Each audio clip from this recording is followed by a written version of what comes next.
Hello, my name is José Gringo Echeverría, and you are watching the FLAVA Podcast. 1, 2, 3, 4.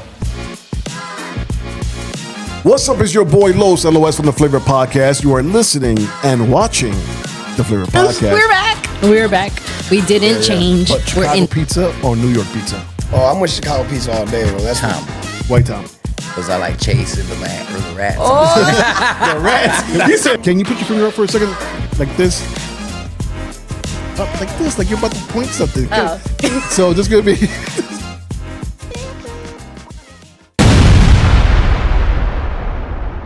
What's up? It's your boy Los LOS from the FLAVA Podcast. You are listening and watching the FLAVA Podcast. Yo, today is a Sunday, and it's always a Sunday when we record. It's literally always a Sunday. But today we don't have Liz on the table. She's taking a day off, not a vacation, not a sabbatical, but just a day off. But we have the first female co-host on the show. She is back. You know, she's always going to be a co-host here at the FLAVA Podcast. Suli, what's up, Suli? Hey, good to be back. Good to be back. You know, there's another way to call off. They're called mental health days. Mental health days. Yes. I don't think it was a mental health day today.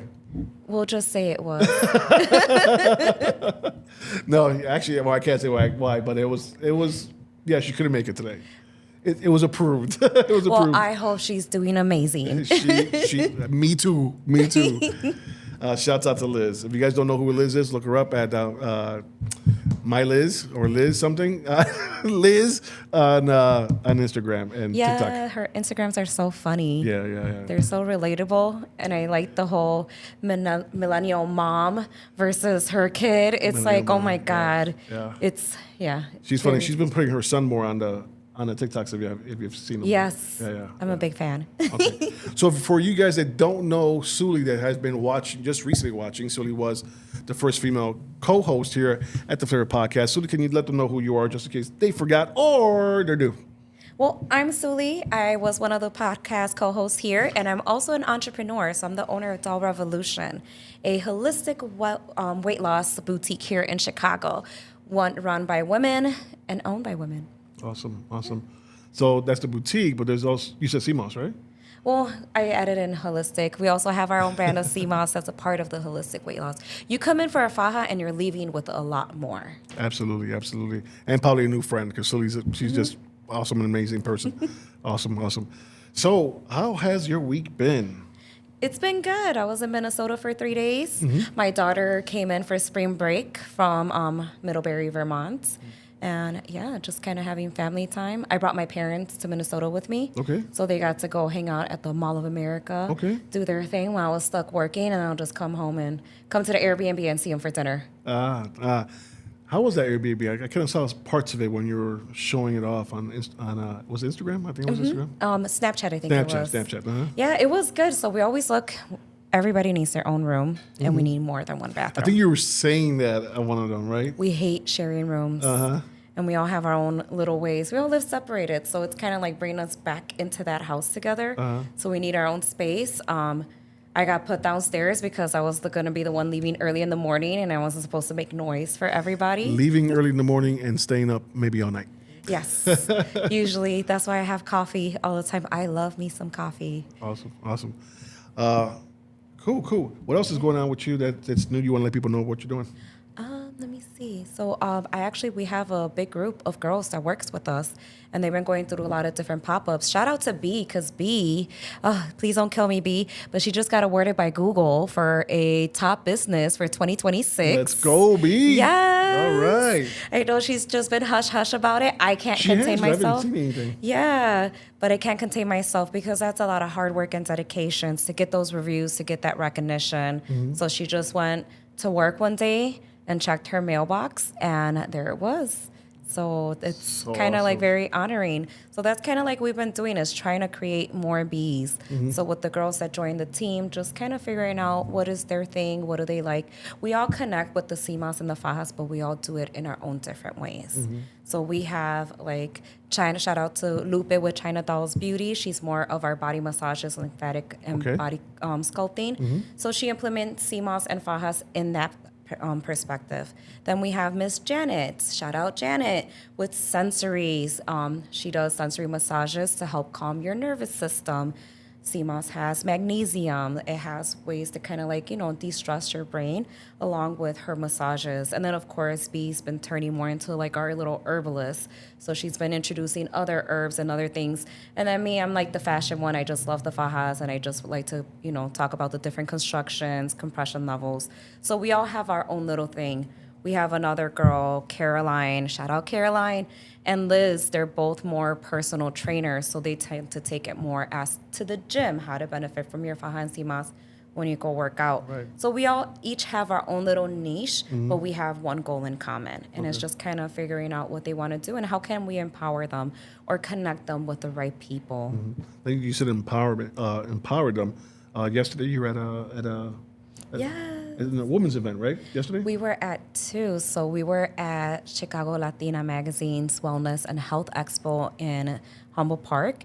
And then Lupe was with Latina Expo at their mom posh pop-ups that they had at five-star sports complex. Okay. And we actually got featured on Channel 7 News as one of the small businesses there. So we're everywhere. Awesome. You don't see me, but you'll see somebody from the team. Awesome. And B's everywhere. B's been trying to tackle Indiana, I think she's going to go to Dallas soon. So she's been traveling with the products as well. Man, very, very, very proud of B, and that award is very much, it went to the right person. Very well deserved. It takes a lot of hard work. We may make it look, luxurious and stuff, but you don't know the sweat, tears, and hard work we have to put in the background. Anything worth having is worth working towards. Yeah, that's awesome. Well, my week has been running around, busy. I got the podcast summit tour with David Shands and Donnie Wiggins. That's coming up May 28th.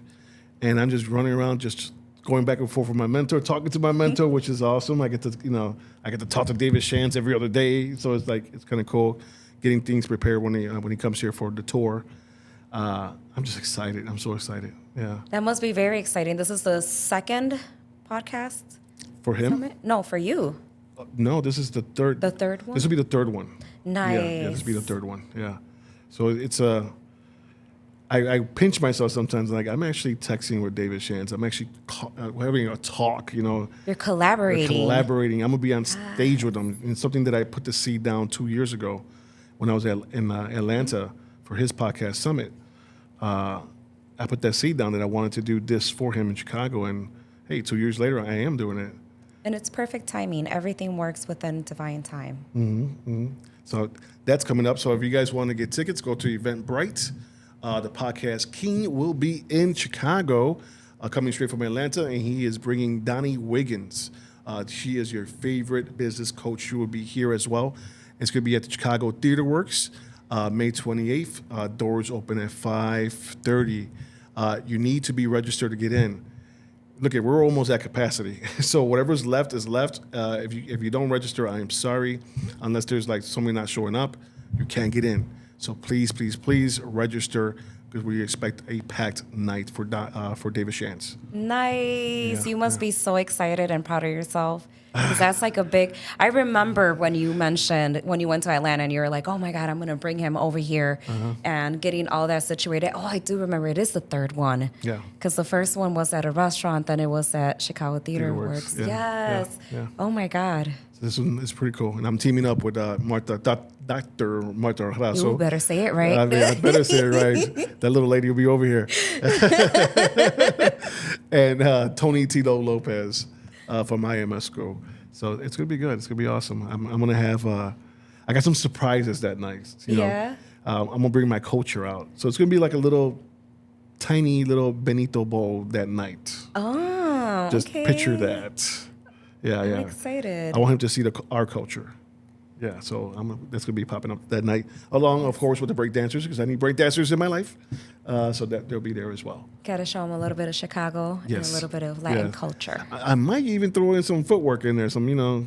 I don't know. I've been thinking about that one. I'm not a big footwork guy, but I'm a big hip hop guy. But Chicago's kind of footwork stuff too, right? So it's so funny. My daughter was telling me about the party scene at Middlebury. She's like, Mom, it's so bad. the music is terrible. So she had, for J term, she had a chance to pick a class where she picked DJing, and she did Chicago juke music for her final. Juke. So then she introduced all those Middlebury students to Chicago juke music. Were they shocked and appalled? They loved it. They loved it. We love this ghetto stuff. Yes. You're from Chicago, that's right. Humboldt Park. Yes. Or, because she wasn't from Humboldt Park, she was from where? She's from Albany Park, Albany right? Park, Albany Portage Park. Park. La misma yeah. cosa, Latinos. She's still, it's funny because her friend Carla came and that was the first thing on the list. She's like, I'm taking her to Humboldt Park and we're going to go eat all over the area over there. Awesome. I'm like, hey, Awesome. show them the roots, show them where you're from. You got to tell them to go to Ya Ready and go see Jesus. Yeah. Well, I was just over there the other day and we were mentioning you. He's like, she has to come by. He wants to see you. I need to go Yeah, by. I took Paloma. She did go to La Sandwichera, which you guys talked about recently. So that's where we went to go eat, and she loved it. Yeah. Awesome food. I was about to go over there today, but I was like, nah, Suli's going to probably want to eat. And Suli has to rush back to the store. One more client. So I started with 0, and then as they start messaging me, I can't say no. That's the hard part. It's just, I know. Suli. I know. It's being your partner here on this table. I know.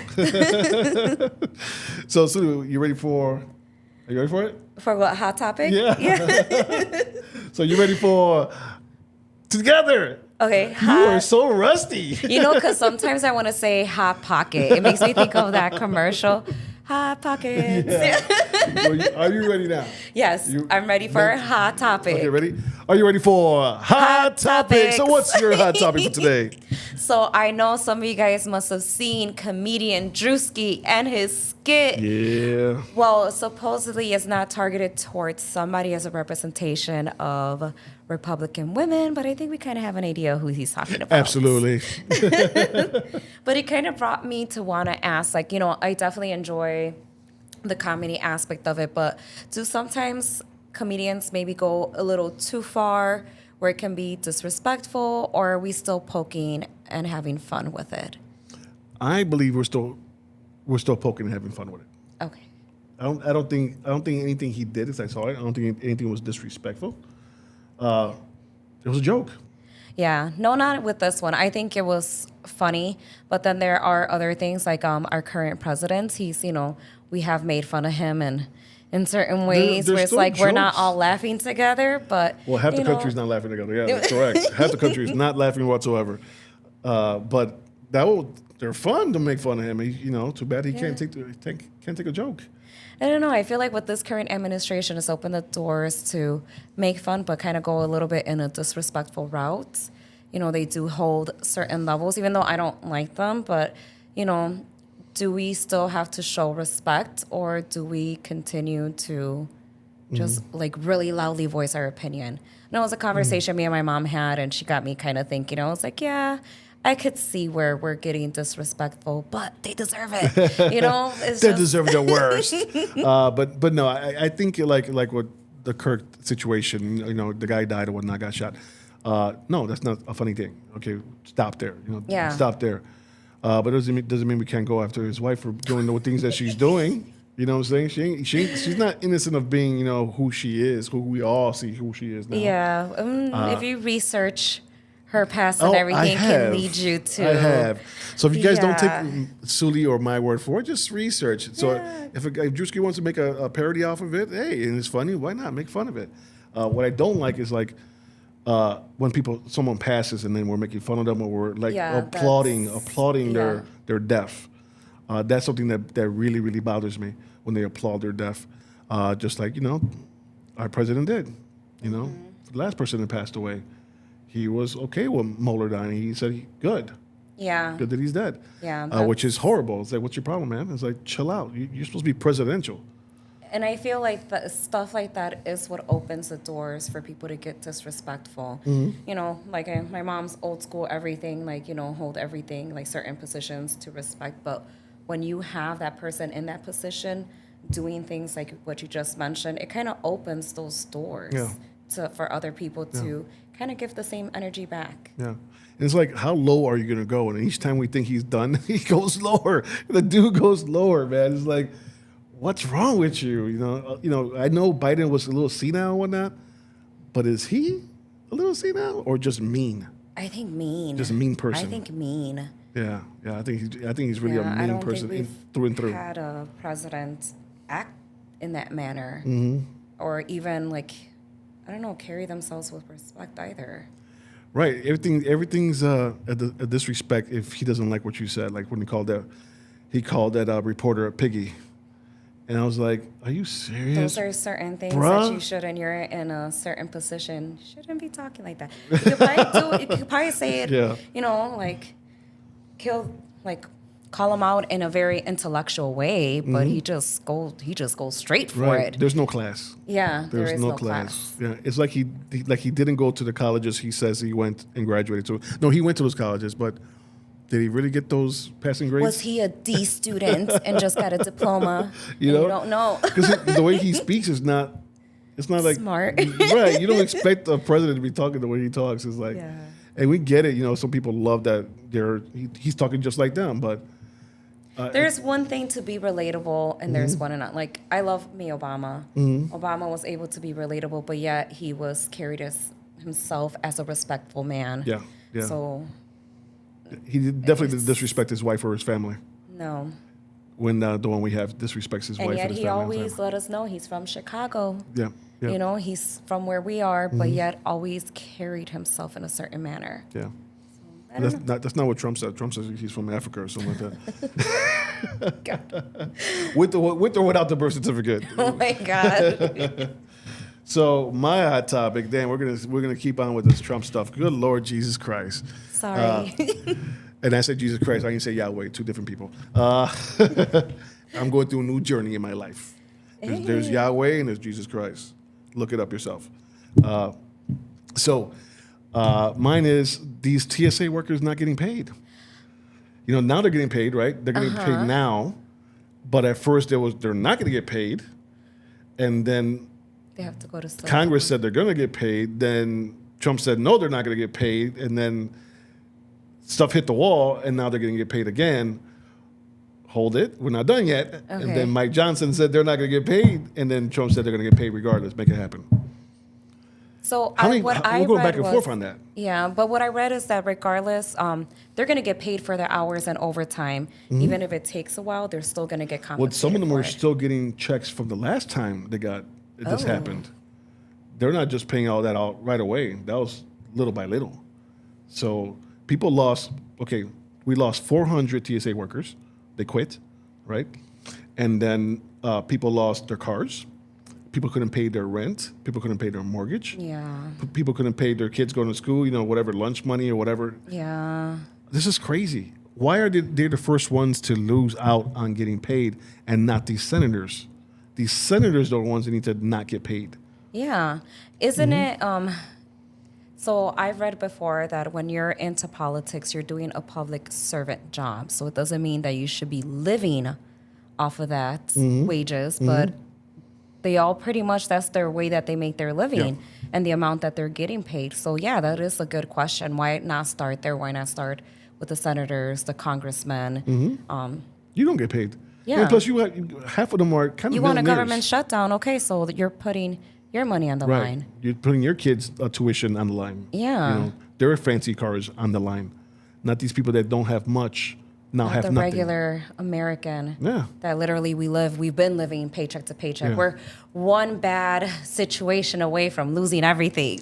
Jesus Christ. I am so ready to leave and hit Spain and be happy in Spain and just walk up and down montañas. Oh. That's all I want to do with my bad knee, but I still want to do it. I'm ready for Spain.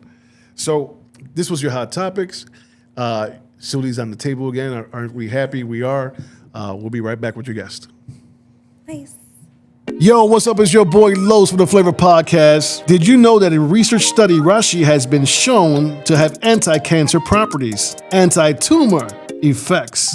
It helps detox the body and regulates the immune system. Whether your immune system needs to be controlled or boosted, Gano can help you there. And natural coffee that changes people's lives. Get your daily dose of 150 antioxidants in 1 cup while enjoying the flavor of this beautiful coffee. Natural coffee never tasted this good. What's up? It's your boy. We are back and Suli's in the house. What's up, Sue? Hey, I'm still here. You're still here. You know, she always says that every time she's here. I'm still here or I'm back. That was Gano XL Mushroom Reishi Coffee. Gano XL Mushroom Reishi Coffee is good for your gut health. It's good for your skin and your hair. My hair was in a ponytail today, but it's very, very long, guys, compared to what it was 5 months ago. It's like bananas right now. So Gano XL Mushroom Reishi Coffee. The description to find it, the link's on the bottom. Go look for it right now. On the table, we have a special gentleman that's been around for a very long time. I've heard of him. I actually went to one of his plays. There was a play about him and his friends. And I was there, and I was so interested in meeting the man. He's actually on the table today. A legend. A Chicago legend. José Echeverría. I always mess up the last names. I'm so sorry. And you forgot the nickname. Oh, Gringo's in the building. There you go. Gringo. Well, first of all, thank you for having me. José Echeverría. You got to Echeverría. roll those R's. Yeah. Echeverría. I should know that, right? Not like Cajo. Yeah. Mine's Arroyo, so yeah. I should have known. But if you watch my show, you know I tear up everybody's last name. Sometimes their first name is too. It could be Jose, and I'd be like, Jose. I mess it up for whatever reasons. But thank you for being on the show, man. No, my pleasure. Thank you guys for inviting me. Awesome. Can you let the people know what you do, what you've done? We're going to keep it small right now because we're going to get to it big, but what do you do right now? Well, okay, right now I'm in the midst of releasing the audio book to the two books I've just wrote about 2019, I did. Mm-hmm. And I'm working on some music that I'm working on and a one-man show that I'm also working to kind of let out a little bit of story. Yeah, musically, yes. Okay. So one man. So I was there at the play. Okay, you know what play I was Nice talking surprise. about, right? I didn't know that. Right. Nice. I forgot the name of the theater. It was on Division in Milwaukee. The Chopin. Yeah, the Chopin. Nice, yeah. nice. I actually was there. I loved that play. It was really, really good. Nice. You guys played Al very well. Al Cisnero. Oh, you know Al? Of course. Oh, that's amazing. Who doesn't know Al? Yeah. Al was one of my mentors when it came to. to promoting teen parties back in the day. Okay, wow. Yeah, okay. I used to be a client of Alcatraz. Oh, okay. Yeah. See, 16 degrees of separation. Wow, Yeah. nice to know. He was one of my mentors, and so was Siggity. Okay. Those are my first mentor when it came to promoting teen parties back in the day. Okay. Yeah. So, how did that play come along? I mean, how did it come up? Were you a part of putting it together, or? No, the play came together. It was the powers of we. Once I had the book written, I really wanted the play to stay in the neighborhood with our people. I think they would understand it better because of the era, the time, the music, and what we lived. I took a chance. I just asked a friend of mine that was involved with the theater at that time, Urban Theater Company of Chicago, and I told him, listen, I wrote this play, I wrote this book, and who do I show it to? I would like for someone here in the neighborhood to see it. They told me, go see this specific lady. Her name is Hilda Frontani. Hilda Frontani. She's everywhere, man. Did you see my last video? Yeah, that's why I was going to see. You mentioned that I had to bring her up. And this is how it happened. Just like in the movies, I was really nervous. I call that number. I told her, listen, can I meet you? She goes, you have to see me right now today because I'm at a theater and that's where I'm at. So I got up, got dressed, put my book, got in the car, got there. It was packed. And then I'm standing there waiting to see her, and who do I bump into? To one of the girls that were in the dance group back then. And she tells me, Gringo, what are you doing here? I said, mira, I'm here to see this lady. She's going to see about the book. And she goes, okay, let me see the book. I said, no. This is for her. So, the lights started flickering, go to the seats. So we go to the seats, and mind you, this is somebody else's play, right? So then as I'm walking, she says, what's the lady's name? And then I go, her name is Hilda.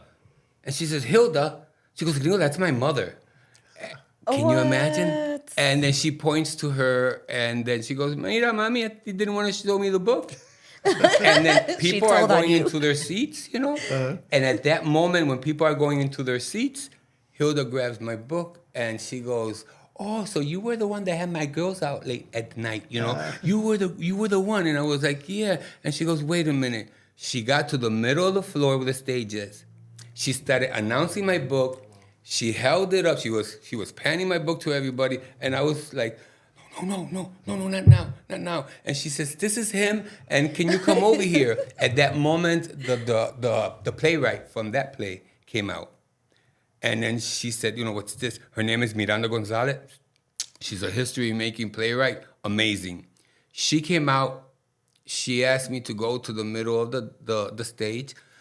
And I said, listen, I'm sorry. This is my book, and I'm sorry, I'm going to go back and sit down. She goes, no. And she says, this is the next play we're going to do. This is the next assignment. Wow. Right there. Wow. 1, 2, 3, 4. I couldn't believe it. I sat there watching the next play, but I was really like, because I was just the whole entire time. I thought I was going to do a pitch. Llegó la gente, It was really, really nice. I gotta say, I'm really indebted to her because she didn't care. And you know what? She didn't even know who I was until her daughter told her. So she went to bat for me without knowing who I really was. Yeah. And then she knew, you have my daughters out there. So the goodness of people you just don't know. So that came about. Then I met Urban Theater Company of Chicago, all the players. I met Ivan Vega. I met Tony Bruno. He's just a mastermind, I met Miranda Gonzalez. We hung around for days at a time in my house. Mm-hmm. We talked, we cried, we laughed, we drank, we cried, to get to know each other. And then when she did the play, it was just a masterpiece of magic. And, she ran it through me, and she told me, what do you think about this? They were very kind, very sensitive. They had the doors open from day one with the rehearsals. So I've never had that given to me. Mm-hmm. And I'm proud, man. I'm proud that it stood in our neighborhood. And I'm able to leave it there, and other generations will see it in the catalog. Y yo creo, no es bochinchando, porque yo no bochincho, yo no hago nada de eso, pero yo creo que there's a little talk. Sounds like Yeah, no digan nada, pero yo creo que there's going to be talk of a remount. They told me about it for this year, so I will be, because they really liked it, and I really enjoyed it. I really did. Yeah. Man, I didn't know that. It's a nice surprise to know that. I love it was an interactive, because they came into we were sitting down and all stuff, and it was pretty cool. Qué bueno. I'm really honored. Thank you that you were there. Can we get a little rundown as to what was the play about? You guys are so intrigued. I haven't seen it. I want to know what it's about. She's like, hello, I wasn't there. I'm like, it's amazing, but well, the play is about a group of dancers from Chicago back in the 80s and the 90s, and they were looking for a place to belong. I'm sorry, I gotta stop you with the name of the dancers. Oh, the names of the dance groups? Of the group, yeah. Oh, okay. Well, the name of my dance group is called the All-Star Dancers. Nice. Yeah, of Chicago. And then we had many other dancers, and in my book, they are called the Tasteful Dancers, the Zulitos Dancers, and the AKA Dancers. Okay. They had many other dancers competing here, but these were, really fierce with each other, and the main dancers that would really fill the places up, like the Rainbow Roller Rink. I don't know if you've ever been there. That used to be Oh my God. Oh yeah. And my group was mainly, they had some guys, I had some guys, but my group was mainly the females. They were fearless, they weren't scared, and they would go head to head, whether it was breakdancing, whether it was with the girls, head to head with the girls or the guys. And for some reason, the guys had to, confront that. And the other groups didn't have as much as girls that I did. And they were fearless, and that's why I enjoyed that part of it. Because I can't do that with her. And she was like, "Come on, you got to do this." Yeah. So it was good to see them. They were era atrevida, como they would say, And then after the show was over, they were like, "I gotta go home because I gotta," they were all shy. All of them had personalities that were just explosive and so that memorable. Stage ego will come out, that new persona that's on stage, and then it will be right back to regular shy self once we're off of stage and the lights are off. Yes, it's like when you take a child to ballet or whatever, the teacher gets to see all this, shining, but when they go home, they're shy, they're quiet. But when they're with the teacher, they're like and kicking and posing and and all this. I used to have a lot of parents that would tell me, "Oh, my child is different." They come to you. But we had a blast. It was a great experience, and the play, the play, it was done in 2019, and I had the gift of having groups from the Tasteful Dancers, Dos Solitos, and my All-Stars coming to see the play, didn't know, and ended up crying because they said, oh, they're playing me as a little girl, they're playing me as a guy, and the music, it was just, it wasn't just the gift of having the play done with Urban Theater Company and Miranda Gonzalez writing it. I get goosebumps because who am I? I'm just from the hood. And that was able, and then I was able to they were able to see that before they would go on their way. So it's como Like a triple, trip. you know, getting it all back. So it was really a good experience. I like the experience with Al because that was before my time, right? I came in around Alcatraz time, so that was way before my time when you guys were going through. Was that the one on Lincoln? No, the Alcatraz on Green Street. Oh, on Green Street. On Green Does Street, he have the one on warehouse. Lincoln? Okay, the warehouse. Yeah. Okay. So it was right next to the actual old school warehouse. Okay. Remember the old school warehouse? Oh, yeah. Yeah. So you're good old times, school, right? bro. Good times, right? I should be The way you guys interviewing portrayed him, I was just like, yeah, that's Al, boy. That was so Al. And I talked to Al about it. He was like, Yeah, Al has been, you know, it's amazing how he's been there from the beginning. Yeah. I hope you get a chance to listen to the audio. The audio, I think you'll get a lot of all those characters and personalities up. So if you get a chance to check, because I talk about Al quite a bit. His mother and his father also were a big part of his life and a big part of having Janelle's. yeah. Oh, yeah. you know. 100%. Yes. Yeah. I wish you were around for those times. Yeah, I started looking at the dates. I was like, oh, right after. I was born in 84. So I came after the Big Bang. Awesome. So you have a book, right? So the book came first before the play. Absolutely. And the name of the book was what? The name of the book, two books. The name of the book is called The Real Dance Fever and The Real Dance Fever Book 2, The Journey. So if people wanted to buy those books, they could go where now? Yeah, they're on Amazon, Kindle.com. Oh, yeah. okay. And then I'll be loading up the audio in May. The audio is going where? It's going to go also on Amazon, Kindle.com for the audiobooks. Okay. Not on Audible? Yeah, an audiobook. Yeah, for Amazon. Yeah. Okay, no, they have an audio. Is it the same thing? Yeah, they got Amazon Audio- Kindle for Audible the and books, Audible and and- audiobook Amazon for the audio. Okay, cool. Yeah. Yeah. So I just want people to know where they could find it. Yeah. Because I'm going to look for it myself. Yeah. I'm going to look for the book today. No. I got you a copy. Let's go. But I'll still get the Audible. You got you get You gotta read it. You are the free. Yeah, of course. Right. Bible, of course. Absolutely. Yeah. Well, watch this part. Did you bring a book today? I do. Wait. Watch this part, right? Did you bring two? Yes. Carlos, you're just not winning today. Yeah, you know what? Blessings on blessings. Válgame. Mami me dice, no venga vacío. Don't come He empty. came But are they ready. signed? Yeah. You got a pen? It'll be a live signing. You know, one thing that I liked about your story, and I want to share with other people, is the fact that she told you, meet me right now. You had no excuses. You got ready. And because you went there, you had the big surprise that all of a sudden what you were going to ask for was already given to you. Yeah. So it's kind of like a lesson for anybody. Like, you guys, any opportunity, Can't don't sleep on miss it. it out because you don't know know- what's going to happen. You are so right. You know, being an artist and being on stage and things that happen unpredictable have made me intuitive to working in the moment. You know, and I've had a lot of kids that I say kids because at that time, when something was changed in the choreography or in the moment of whatever we were going to do, I would say, okay, I need one person. And that was really a test. Because if I asked you as a performer, listen, I need you to come in from here, stop in the middle, go back, and then come back out. And then some people will go, that's all you want? I'm not going to do that. In show business, there's a saying, there's no small parts, only small actors. Yes. So when one would say, I'll do it, gringo. And I go, but you don't even know what it is. I don't care, I'll do it. It was like, poof, that's what it is. You don't lose that. And I always used to choose dancers according to that. Don't tell me and don't fill my head with what you're gonna do and what you're gonna do because then you won't be you over talk about it, but then you under deliver. Mm-hmm. But what you said so right, because I was thinking to myself, gringo, and it's so funny because that night in particular, I was ready to just relax at home. And when they said that, I was like, mira, get in the shower, do this, jump. Yeah. And I am not, you see me talking to you guys, I'm an introvert. I don't go to party. If I'm at the party, I'm by the wall.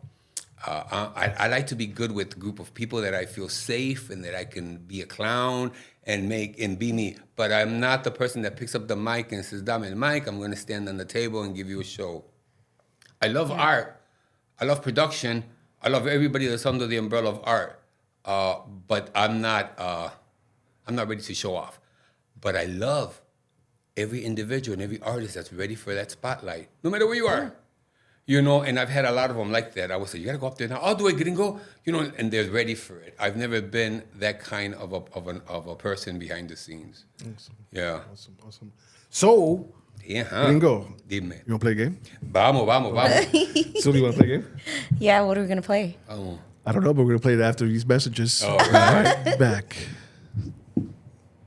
Hungry? Welcome to Buongiorno's, your neighborhood slice of Italy in the heart of downtown at 405 North Wabash.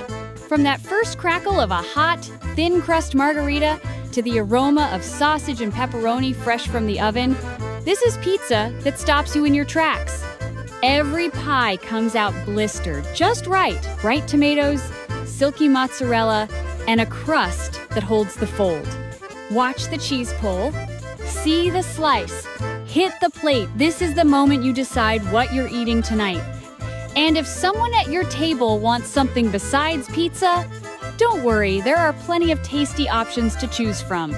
Bring friends, bring family, bring an appetite.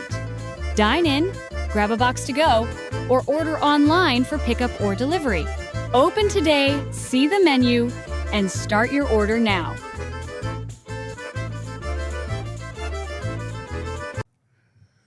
What's up? And we are back. And I kind of wanted Suli to do this one. You can't put me on the spot like that. It's Nick Ramos. Chicago Which Theater one? Works. Oh, okay. What am I Actually, it's not Chicago Theater Works. You It's, see? it's Buongiorno's. I don't The know. restaurant. Which? Oh, his new Yeah, restaurant. yeah. See, I haven't had the time to go check it out, but I heard it's delicious. What are you it's talking great about? I food. took you there. Wait, what restaurant? Buongiorno's downtown, but Trump Towers. Remember? No. We were there with the group for my summit. All the No, speakers. I didn't make it. Yes, you did. You were there. You brought a friend with you. Are you sure? Yeah, you were right across from me. I have horrible memory. You do. You really yeah, do. Yeah. No, I don't. You were sitting on this. I was sitting over here with Martha, and you were sitting and Liz, and then you were sitting over here with Tilo and. forget No, who I else. didn't make it. Yes, you were there. I'm telling you. Wait. No, I didn't. Darn it, that wasn't you. That No, you didn't make it. that's why I'm like, That you're wasn't you. like. No, that was Tati. Yeah. That was Tati. Well, I'm so glad to be confused for that beautiful woman. My God. That was funny. So like That I was said, Tati.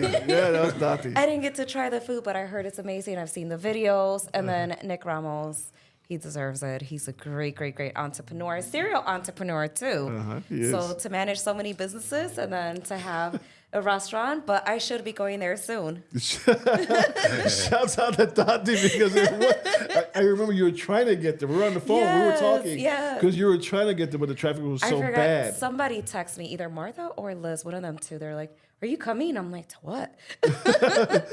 You see, I hear new things now. Yeah. These are new things. First, it was traffic. Okay. Yeah. forgot. She forgot what she told me. All right. So that was Buongiorno's Pizzeria, the Italian pizzeria downtown on the Riverwalk. I'll go to Buongiorno's. Great pizza, great everything Italian. I'll go check them out. The restaurant's right off the riverfront, and it's beautiful. So if you want to go on a date or just take your family, whatever it is, the riverfront's right there. You can eat outside. Beautiful, beautiful, beautiful Chicago scenery. Go there. Gotta go. Number down there in the description. But we are back with Gringo, Jose, Gringo Echeverría. No, you didn't roll your R. I can't do it. Echeverría. Echeverría. There you go. Echeverría. So, you want to play a game? Let's do it. You ready for the game? Okay, cool. Okay. So, the game is called This or That. Okay. You choose this or that, and you have to explain why you picked the one you picked. Okay? Okay. All right, Cool. We're going to start off. Ready? Okay. So, Tom or Jerry? Oh, all right. I like Tom. Tom is the cat, right? Tom is Because cat. I like the cat. Okay. Yeah. Why I like the cat? Well, because the cat, you're chasing that damn rat and the rat. He wants to get the rat. He wants to get the rat. Actually, that's funny that you mentioned that because that's one of the cartoons my nephews used to watch 24 hours a day. But yeah, Tom. Okay, cool. So I'm going to just correct you for a second there. Jerry's a mouse, okay? Oh, not a rat. Not a rat. Well, you're right. Okay. Jerry's a mouse. he's He's a my mouse. favorite one. Oh. So, con cuidado, papi. Sorry for con the mouse cuidado. lovers. Rats are different. Okay. That's true. Rats are different.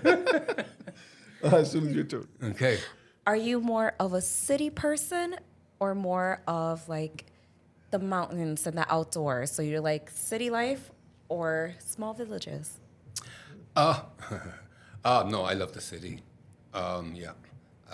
I love the city. I love the sound of the sirens, the sound of the people screaming, running by. Those are the sounds of the country, but those are the sounds for me. Screaming, running by. Screaming, yeah, ven acá, come here, the bus, the dad, come here. It's just, the ambulance, the alarms of the cars, and the music, the pounding of the bass as it goes by. So those are the urban sounds that I've gotten used to. Nice. I like the country, but the silence of the country is too loud for me. Okay. That's good. Yeah. That's good. Yeah. Nice. So, arroz blanco o arroz con gandules? Ay, Dios mío. Oh, you guys are Puerto Rican. Arroz.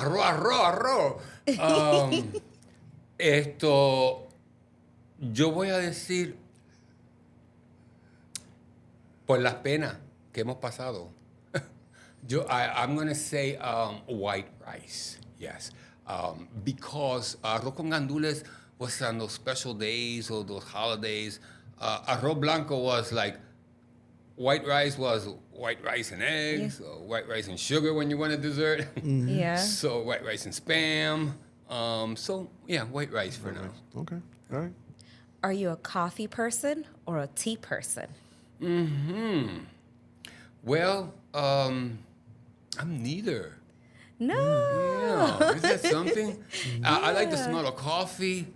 Caffeine wires me up. I'll be thinking, about shoes and weird stuff during the night and elephants and colors.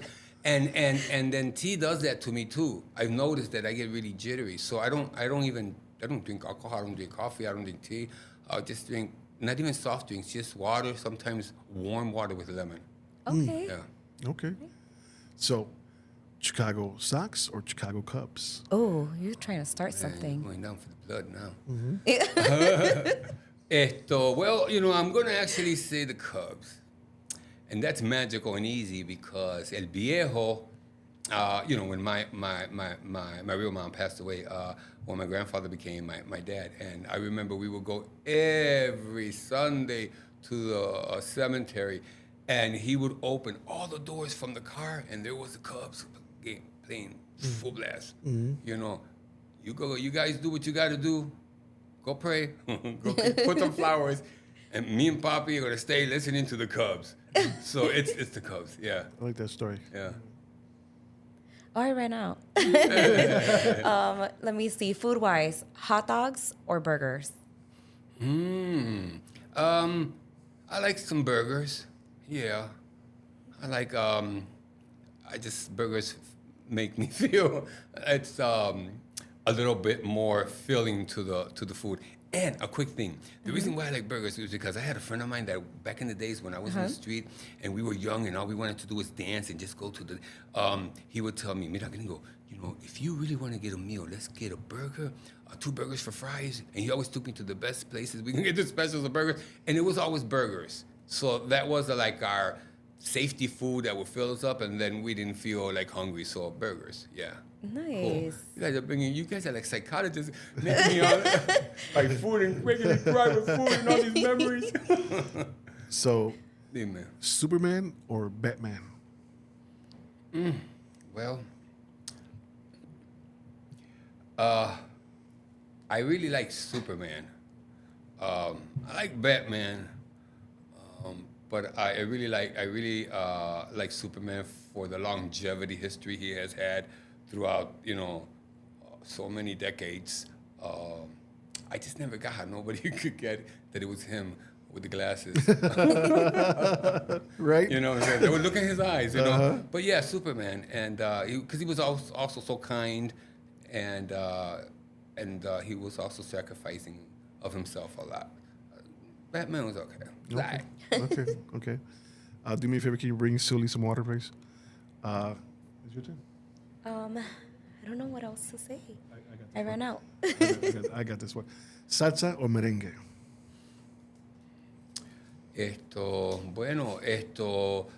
I have to say merengue again because at home we heard merengue more in the days when I was a youngster because my old uncles, Turín Acevedo and Mike Acevedo, used to record back Jíbaro with the cuatro, and we used to hear a lot of those old-fashioned merengues.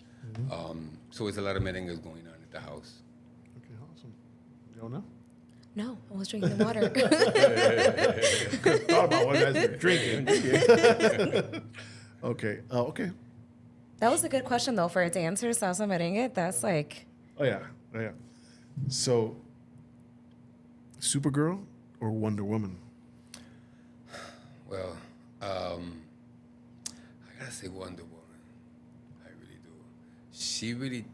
Wonder Woman took care of me a lot when I used to watch that show when I was young, and everyone was out, and I used to watch Wonder Woman, and I used to be amazed. How can a woman do all these things? So Wonder Woman, yeah. Awesome. Yeah. I thought of one now. Hey. Do you like to go to restaurants, or would you prefer to make a meal at home? I prefer to cook.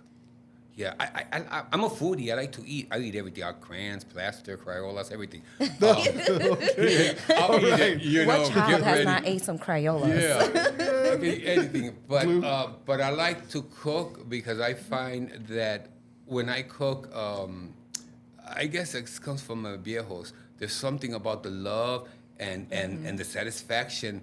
Mira, I was raised by my grandmother, and I'm really an old woman inside because I always be telling everybody, "¿Tú quieres más?" And my nephews, Tio, what did you cook? Oh, Tio, can I go to the house to cook? And that's like, it hugs my spirit because I'm like, if someone tells me, "Can you wanna come to my house to eat? Or you want me to cook for you?" Man, come on, that's like right here, You don't get no closer to the spirit of a family or someone goes, cocina por mí, So, yeah, I like to cook. I do. I enjoy that. Yeah. Me da orgullo. Me siento contento. Sí. Okay. House music or R&B? Okay. There you go again, man. That's good.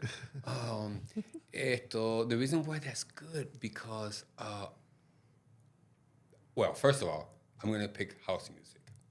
I pick house music because house music has taken me into a road of where it's never ending. You could do so many things with house music. And house music has shown me that it has so many roots of our Taino history and our roots. It's implemented that African roots, African beats are into a lot of house music. So house music is where I started when I went to the power plant and Frankie Knuckles and I was sneaking out. I know you don't know about that. No, But, not at all. No. So house music, thank you. That was a nice question. Kind of brought me back, yeah. Well, I got another one that's going to come real soon. You might as well take it. Okay. All-Stars or the Culitos? Didn't I tell you back now? Well, 100% the All-Stars. Okay. I saw them grow up. I knew them back then when they were daring. They were shy. They weren't as strong. They weren't as in your face as the Culitos were. They were daring. Culitos, if they had to wear underwear to dance, they wore it. And they did. So mine were like, Gringo, I don't know if I can do that. And I was like, I know you can do it. I'm going to put the drags on you. You're going to do great. I'm going to practice with you. Your attitude is great. And the only reason that happened is because I would notice that when we were rehearsing, some of them had attitude, right? Some of the guys had attitude. And then I would say, but when we were dancing, they were closed. And then I would say, oh, no. If you can go over there and you can do that movement and you can shout and you can do this and you can show off, you can come over here and you can show it to me. And that's how I took out little things from them to make them shine. I wouldn't force them to do some things that their personality couldn't handle. But yeah, the All-Stars were magical. The Colitos are still very, we are friends. We talk to each other. Was I liked? Are we done? Yeah. I like how that was a silent answer.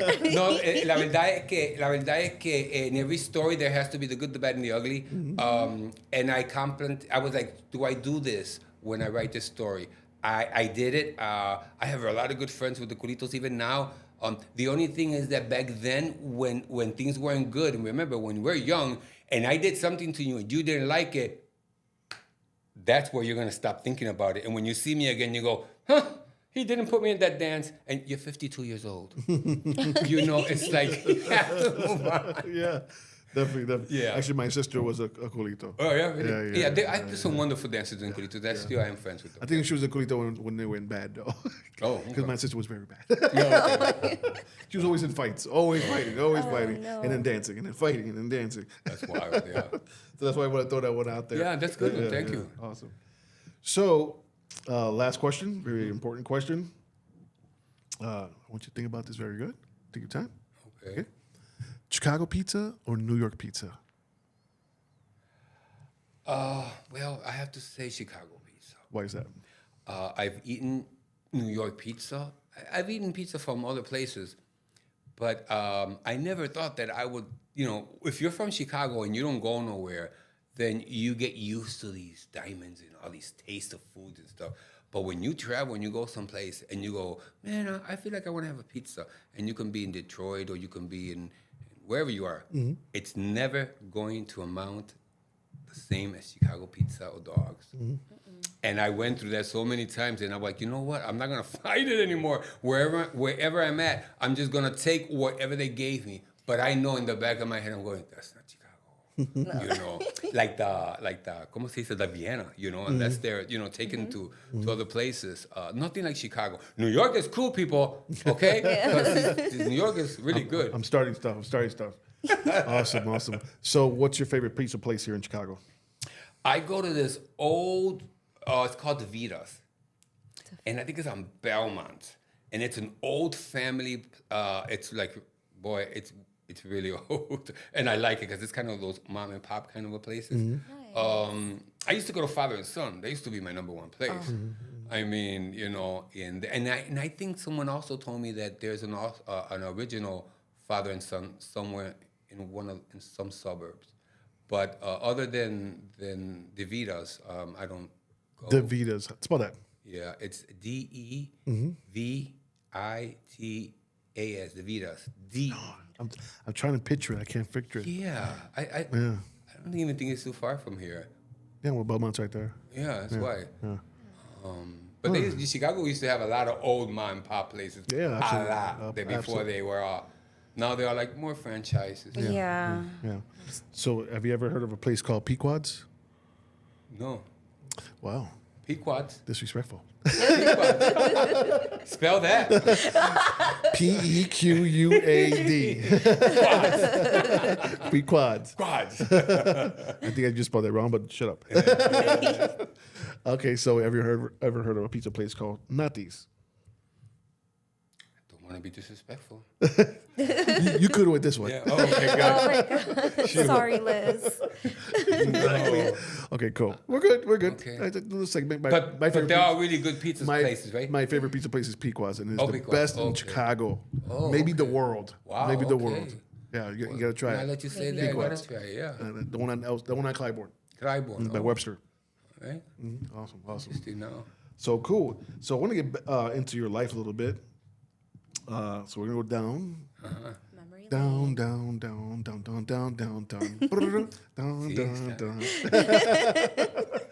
So who were you when you were 10 years old? Who was Gringo at 10 years old? Man,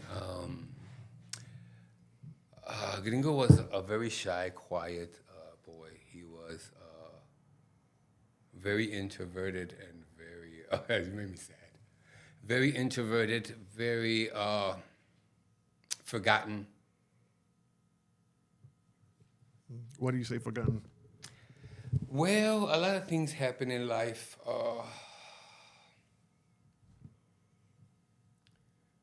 Sometimes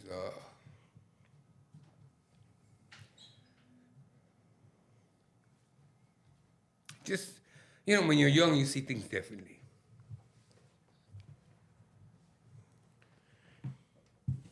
I'm not a victim or anything like that. I remember that boy, and I'm proud of him. But, not a victim. It's that sometimes when you look back at who you were and you were able to pass that, go through that, whatever it was that you're going through, maybe at that time you didn't even know what you were going through. It takes a lifetime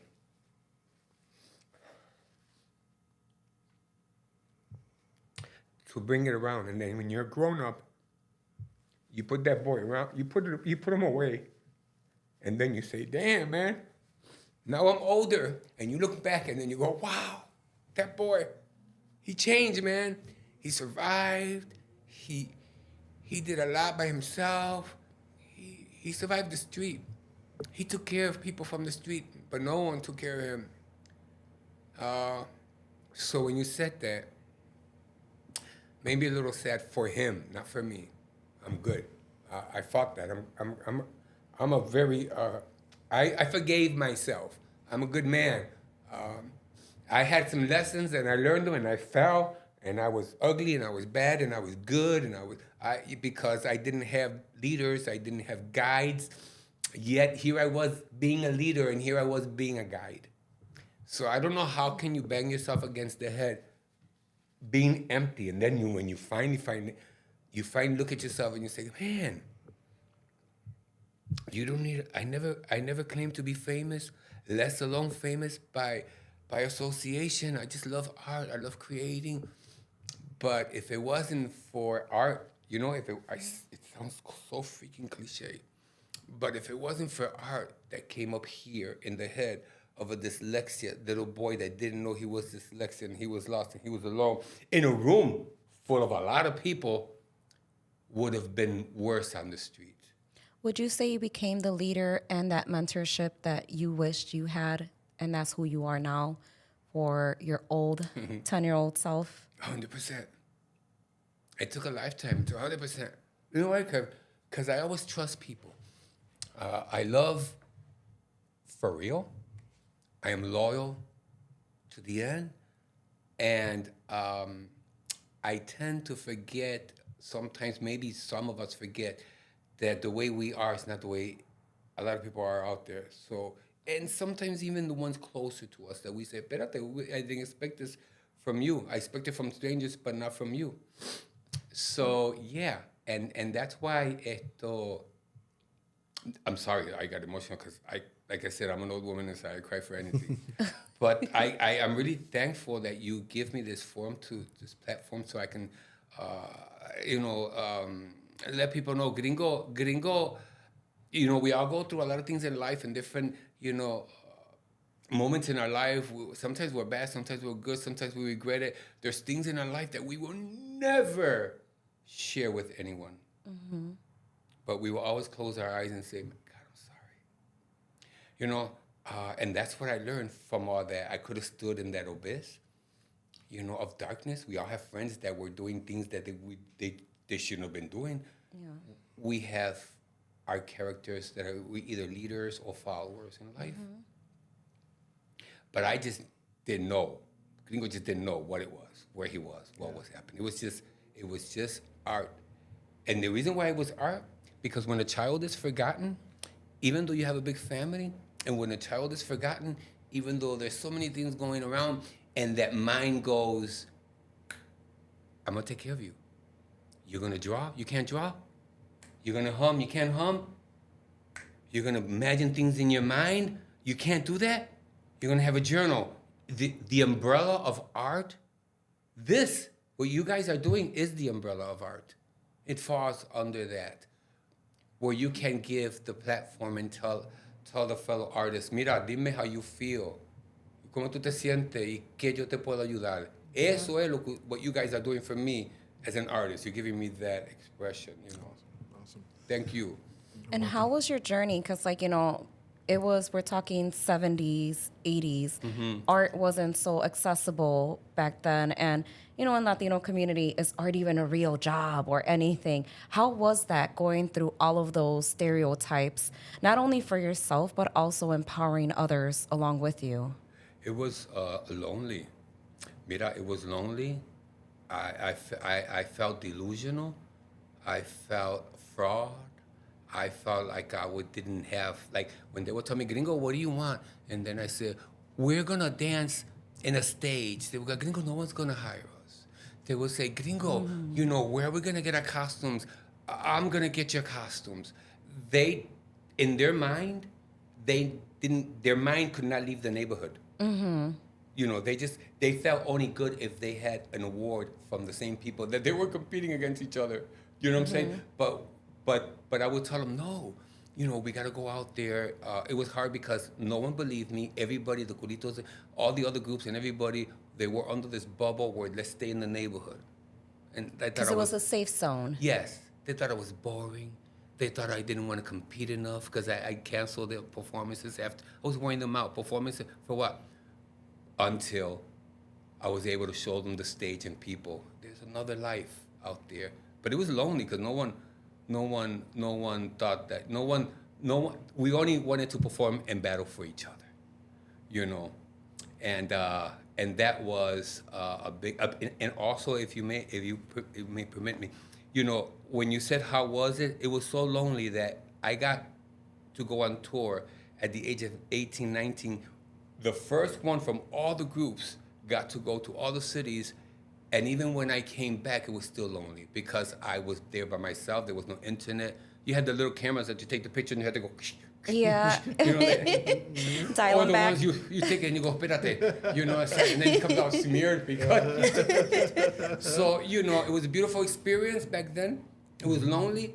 Do I regret it? Never would I ever. It was art that stayed to me till I'm here today with you guys. And you got to take your group to a big stage outside of the neighborhood. Yeah, that was number one. They got to see limos coming to see them. They got to see celebrities coming to see them audition.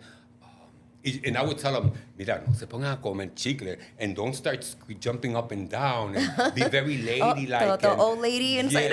Yeah, they were all so nervous. It was a fairy tale experience, yeah. So we're at 10 years old. We're going to move on to 20. Who were you at 20? What did life look like at 20? Oh, man. At 20, I was ready to hit, to be free, to dance, just to do disco. I was ready to hit it. I was ready to be free. But tell me if that happened. No, see, you never know what you're going to get in life. You know, yo creía que you know, I was a good boy. A good boy, what I'm saying with that is that, you know, I really didn't do none of the things, staying up late. I didn't drink. I didn't smoke. I was cool. Even with the group, I said, you guys go do your thing. And when I reached in my 20s, I was like, okay, Gringo, it's time for you to go and hit it and, you know, go party and stuff. I didn't even do it. After that, I settled down. I started working in the nursing home, started working in the hospitals, and y cómo es la vida. It slowed me down. And then I say, God has a plan for everyone. It slowed me down. And out of that experience, again, you know, it was the craze. It was that era of AIDS and HIV. And there was a lot of people that didn't even know what they were doing. They were so alone. So that alone I lost quite a bit of people, friends that I seen them pass away, and just by the ignorance itself, the daring. Because when you're young, esto no me va a tocar a mí, esto no me va a pasar a mí, you know. Yeah. But it was in my 20s. I did enjoy it because music was.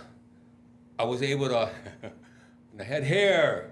That hair, it was curly like your hair. I can see. Yeah, it was all over. Like truce. Yeah, it's like those curly locks like you. Oh, don't tell me no bald man wants to be bald. You're bald, you look nice, but I know you want hair. I know it. That's awesome. 30 years old. What does that look like? 30 years old, I was scared because then I was like, 30 years old, it was a lot because, I met my partner when I was young, and we've been together for 34 years. Wow, congratulations. Yeah, and did I think that was ever going to happen? No, I was ready to party. I know. Yeah, pero esto, really good. I think I was all of a sudden adopted by a really amazing family, and I think you guys know them. They are the family that sells the T-shirts that says Humboldt Park. Absolutely. The Justiniano family. Yeah, Renee. It's my family. Esto, they're beautiful, they're loving, they're kind. Yeah. I am tío to them. Their kids, I am tío to them. I'm not a friend. I'm not his friend. My partner's ex-wife, we're like this. The granddaughters, there's nothing, like I said, eat, what did you bring? Let's sit down. It's the new normal with respect and love because there's nothing else in the center but family and love. And if you have that, oh man, you can feel strong forever. And that's what happened to me. The reason why I teared up when you asked me about that boy 10 years old, because that boy at 10 years old never thought that I would find the family I have now. Come on. I didn't. They took those titles away from me. Tío? No. Brother? Sibling? Yeah. Brother? No.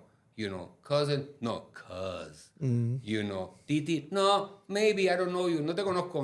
No te, tú crees. Y eso pasa. That happens in family. Sometimes you know who your tíos is, your family. But when you really don't know, and then that little bit you have kind of dissipates. So you think that's the way the world is. And then when I met this family, and I say this family, nobody in my life, I'm not going to give you no Oprah moment, but nobody in my life never told me la palabra, y la voy a decir con respeto, te amo. Never have I heard that line told to me. Yeah. Or tell me, I love you, or I love you. So this family that I met that was an instant family was the first time with the Justiniano families that told me, tío, yo te amo. Y para mí era algo, okay, raro, pero yo me he enfermado, ¿verdad? Yo he necesitado comida. I'm not like Superman. They have come to bathe me. They have come to feed me. They have come to make me laugh and to cook for me and to clean for me, and that's priceless. Yeah. So yo como hombre, que lo digo con respeto, hubo un tiempo que yo me sentía avergonzado, embarrassed, porque la sociedad me dijo, no, tú no vales, tú no sirves, tú no eres de aquí. Yeah. Y yo me acostumbré hasta el punto que un día estaba tan solo que dormía en los carros, the backseat, o los porches, o los basements, o me quedaba en los clubs hasta que se cerraban porque quedaba dormido. Que yo quería ir para la iglesia y no me atrevía. Porque yo dije, I respect you so much, Father God, that I know that I'm an embarrassment to you. And I wouldn't go in the church. A church made by a man, hammered by a man, and the Spirit of God in there. And it wasn't all this road. That's why when you told me about that, it wasn't all this road that you told. When I look back on that boy, I said, man, Gringo, you just didn't have someone tying your shoe and telling you, come on, little bro, I'm going to show you how to tie your shoe.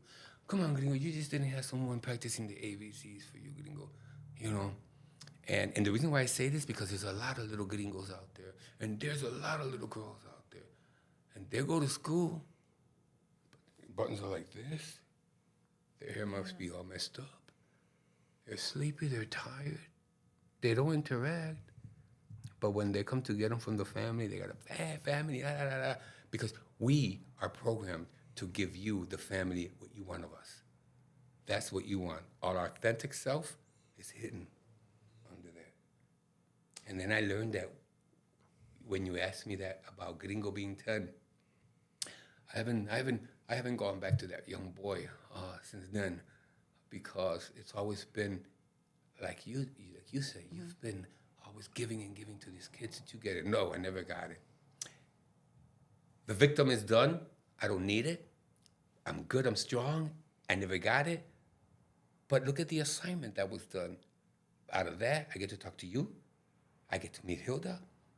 The story continues. I say it with pride. I say it with joy. The 80s, my God, los 80s son como los 60s. Los 80s ya pasaron. And I get that. But the characters, the love, and the people still remains. The characters still live in you. Because the characters I talked about it, they're like you. They're like Gregory. They're like you.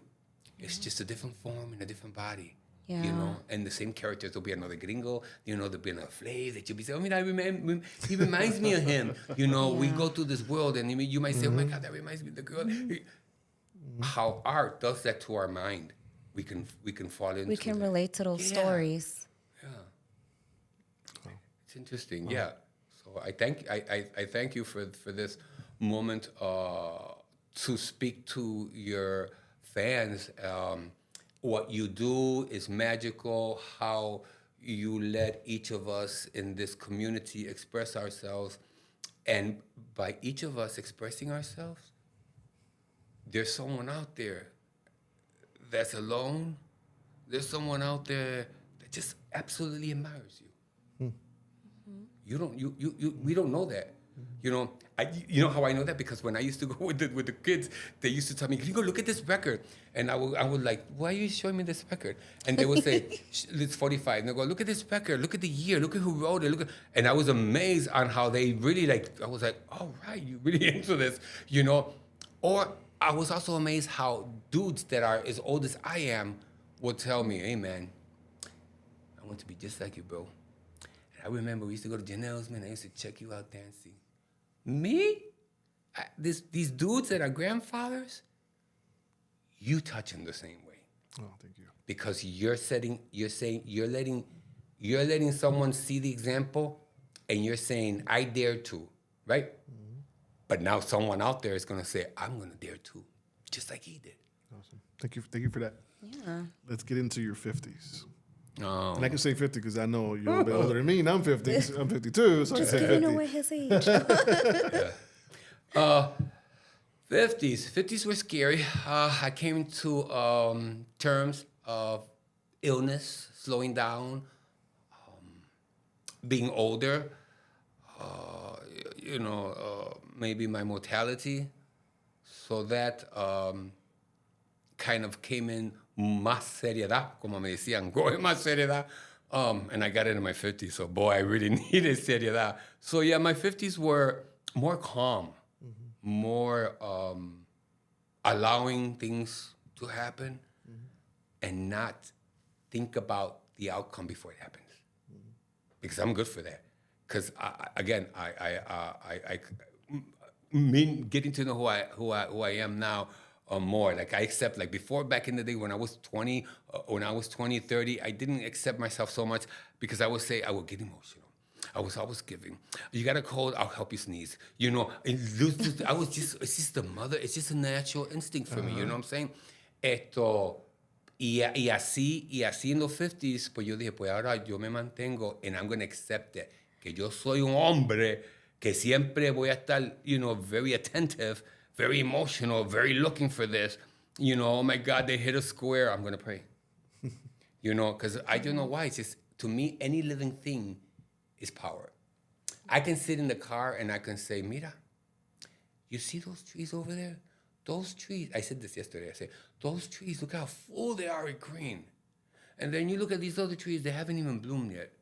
I said, but when they bloom, and then my friend says, why are you noticing that? And I said, because nature is right here in front of us, between the cars and the streets and in the stores. and it's there, and just to me, it's like nature and the things that God put in front of me. If I fought it, I used to fight it before, meaning that I was kind of groomed. I'm gonna use that word, kind of groomed with my brothers and my uncles. You gotta be like this, and we gotta do this, and you gotta this, and I was like, well, okay. And the thing about it is that I was the tallest of all of them. So they kind of thought, like, we got to get him together first, and it just never fit. You know what I'm saying? So in my 50s, I accept myself. I accept that part of myself, accept that that's the way it is. And some people might say, no, I'm good. But my family, the Justinianos, they already know that, oh, Tio will do it, and let's go see Tio, and what did you cook? It's one of those. I like that. I accept myself like that, and I like that they do too. And I like that in the 50s, I'm not hiding from the world. I'm not hiding from the world because I'm invisible. The older we get, the more invisible we get. I learned that. And but the reason why I like in the 50s is because I can see the young generation doing their thing. And when you're invisible, even though you're there and there's young people around you, you can see a reflection of what we used to do. Oh boy! And it is really, I was like, oh, Dios mío, yo sí a eso. But I love the young generation that are daring, that they do, and stuff like that, and they have more information regarding politics and their expressions and voting rights and everything. Generations are different, but in my 50s, I learned to forgive myself, accept myself, and let life take its course. Awesome. I wanted to speak about that play. So there was very touching moments in that play about a friendship. And it was with you and a guy named Troy. Am I right? I met him a few times. Oh wow, nice to know. In Alcatraz. Hey. He was always at Alcatraz or any other place where I was at. Where I was at, I could see Troy. You know what I'm saying? And sometimes he was there when Ziggy was there. Ziggy D. How was that friendship back then? Yeah, to put it in a nutshell, our friendship, we met at 17 years old. He lived in the projects in Cabrini Green. So if you still see Good Times, yeah, that apartment is exactly how Troy's apartment was. It was magical because if there was a movie ever made about us two, there's going to be a split screen. The shy, forgotten, weird dressed, curly hair. I used to even look through my hairs because I was so introvert. And then I met Troy. And Troy knew the gangways, the byways. He took me everywhere.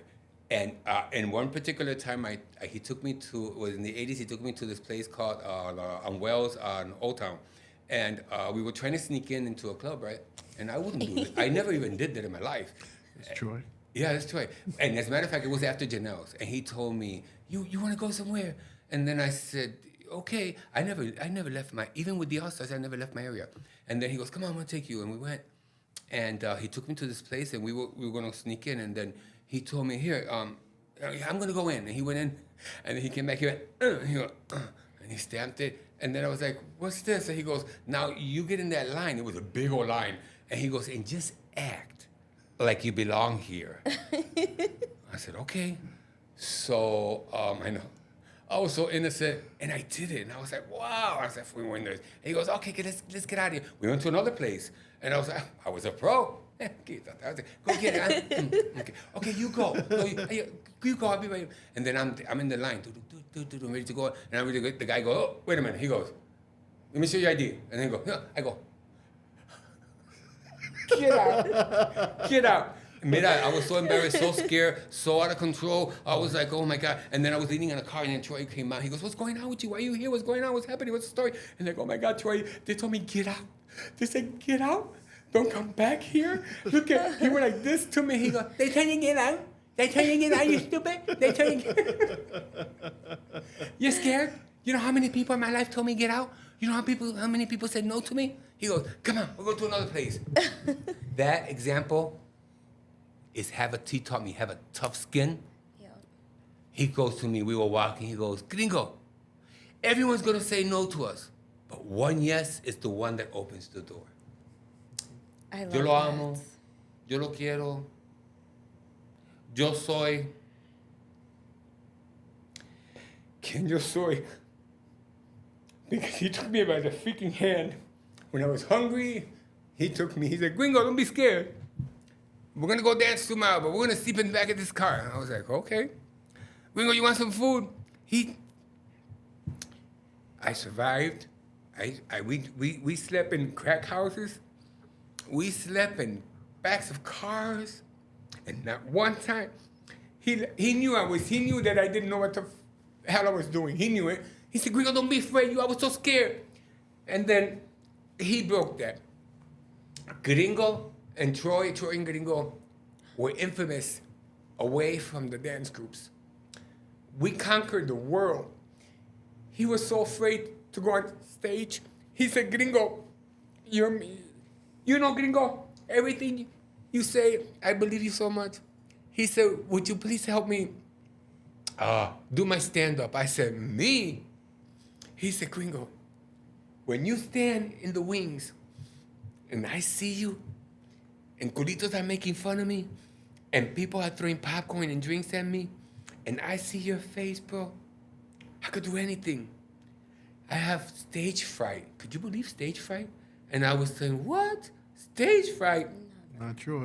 But I was right there, right there. And he would look at me and I would go, you got it, boy. He was a killer on the mic. He was a comedian of all comedians, the biggest heart. He lived the streets. And I want everyone to know that Troy went to see the play, and I would take him, and he was a little sick at that time, and one night, it was the closing of the play, and he was in the back seat of the car, and he was thrown on the side, and it was cold, and he was quiet, and it was really quiet. And I was taking him home, and then he goes, Gringo. And then I said, what's up? He goes, you know what? I was just thinking. And I don't see him. He's laid back. You know, all you hear is the voice.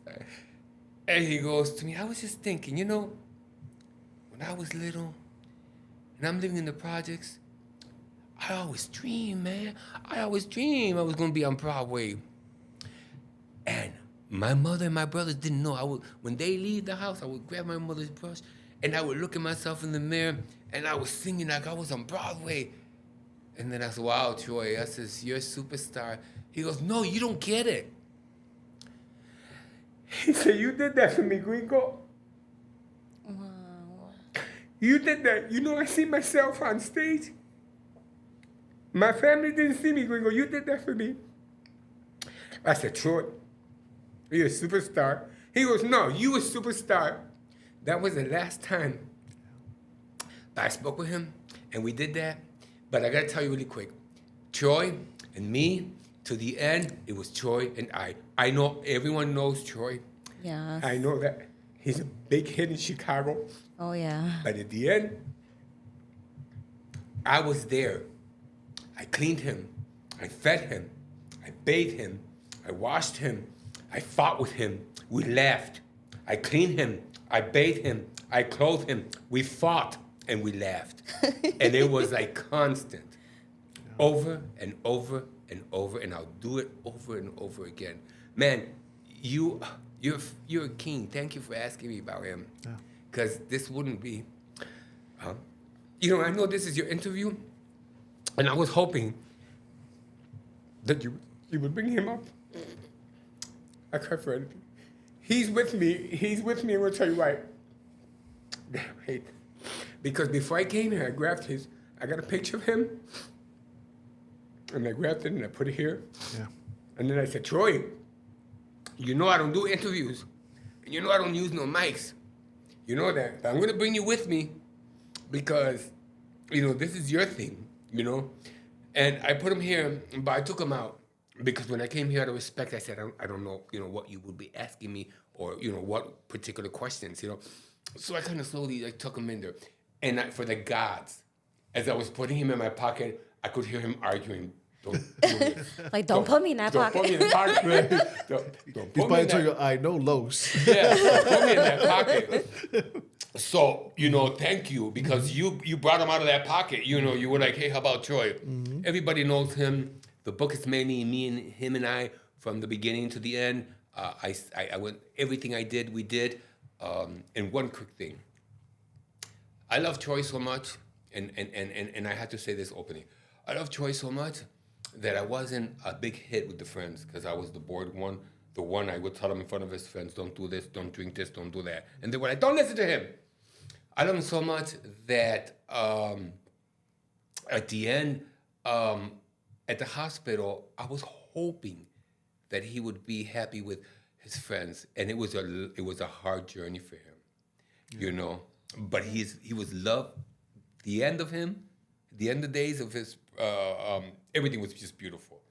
But yeah, thank you. I'm Gringo is part of Gringo because of Troy Winston, and yeah, we did quite a bit of things, and that's an amazing story. You wouldn't even have enough time for the podcast today for that story. But I honor you. Thank you for bringing him up. Oh, thank you for that play, and thank you for the friendship you had. I didn't know you had a friendship with Troy. I knew Troy. But when I saw the play, I'm like, wait, is that about Troy? I'm like, oh, okay, this is kind of his story too, and and it was awesome for me to watch absolutely. and learn something new about him. Thank you. Because I knew he was sick at the time. Yeah, he was sick, and he was very brave, and he was very how do you say, uninhibited. He was so sick, but he had batteries, that were supposed to be helping the heartbeat. And I have a recording from him, and I'm doing a project that I'm going to bring out. It's real nice. But I remember that at the end of the play, they told me, Gringo, come. I'm shy again. The Gringo, come out to the play, say a couple of words. And I looked at him, and when I looked at him, he pushed me, and he goes, go ahead, Gringo. And then I go, I said, this is for you. And he goes, this is not mine. I go, get on the stage. This is for you. And he went on the stage. And he goes, me? He goes, but this is the closing of your play. And I said, no, this is the closing of our play. You go on the stage, you talk. And he's on the stage, man, he's so proud. And everyone can see the tubes and everything coming out of him, And he's like, people didn't think I was going to make it, huh? But the recording says it, but I'm here. And I want to thank all the players that made here. And then people are clapping, and then he goes, Gringo. And then I'm going like this. You could hear him. I'm going, no. He goes, Gringo. He goes, get over here. And then people are going, Gringo, get over here. And then when I get next to him, he goes, I can't get rid of him. And he smacks me in the face. Jesus. He does. I'm telling you. He smacks me in the face, and then he goes, I can't get rid of him. You go, but it breaks the ice because, see, me and him, he's humor. I'm emotion. He will laugh at a funeral. I will cry at a funeral, and I will be looking at him. Why are you laughing? Jokes. No time to tell jokes. He goes, that's all I can do. We have those two connections where we used to balance each other, So, nice memories. Thank you. Awesome. So, Gringo. Yeah, just fell on the ground. You're supposed to switch the camera when I go down like that. God, Lee, I just want to tell you that you, sir, have flavor. Flavor, all right. Eso vale. So that is adobo. As you can see, it's low sodium because I am high blood pressure. I do too. So, No hair, sodium. well, the Gano XL must raise your coffee. You get the hair. But thank you for coming onto the show and sharing. Well, thank you for having me. I didn't know what to expect, and thank you for those questions, both of you, and thank you for being interested in it, and let your people know that you cry out like this. I'm gonna zoom in when you start crying. Like, zoom in. And then just put, it's the older lady inside of him. It's the old lady coming out. It's the older lady coming out again. It's Margaret. Margaret coming out. Thank you so much. Thank you for coming on the show. Oh, I know this is not the end for you. You have so much more to do. I know people are going to hear about your audio that's coming out soon. People, if you are watching this, he has a book out there. He said the book. We're going to say the book one more time. Yeah, it's The Real Dance Fever and The Real Dance Fever Book 2, The Journey. Okay. Pick up that book. Is that audio as well or no? No, not those are just on paperback, and you can order them on AmazonKindle.com. Awesome. And he also said that he has 2 books here. I do. I do. So we get blessed. Yeah. Yay! We get blessed. Thank you so much for coming No, on the my show. We pleasure. appreciate you. Thank you. God bless you and keep on going. Keep on going. Same to you. Thank you. Yeah. And I want to say thank you one more time for Suli coming on the show. She says she'll be coming more. Is that true? Yeah. That's you a bill, girl. I know, that's why I looked like, oh. He has a tendency of putting people on the spot. All the time. So this is your boy Los Suli. and remember, you have flavor.